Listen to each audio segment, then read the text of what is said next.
I know you all have heard from General McKenzie today, as well as the President, but obviously I wanted to provide the opportunity to answer additional questions from all of you.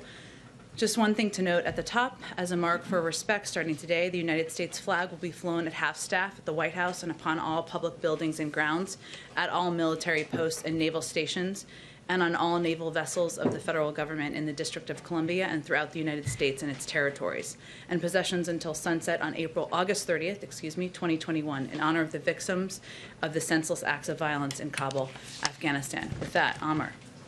Thanks.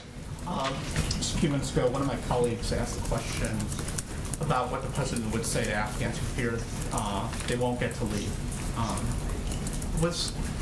The president said getting every single person out can't be guaranteed of anybody. Was he lowering expectations for smaller but still significant population that's trying to get out, that's still there?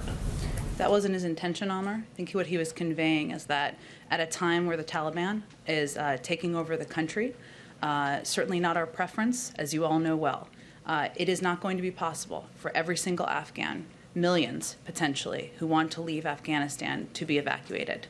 At the same time, I think you also heard the president make clear that there is not an end to our commitment to getting American citizens out, who are not ready to leave, and to getting partners out and those who have served alongside the United States over the last 20 years. And just real quick on the Taliban, they are in charge of the perimeter. For the suicide bomber to get in, they would presumably have to get beyond a Taliban guard. So why isn't the Taliban in part responsible for what happened today?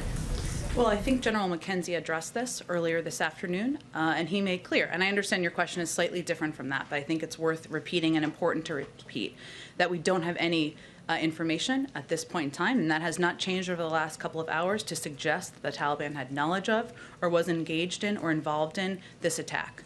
Obviously, what happened today and the loss of lives of U.S. service members, of Afghans, is a tragedy, is horrific, is one of the worst things, if not the worst thing, we have experienced during President Biden's time in office.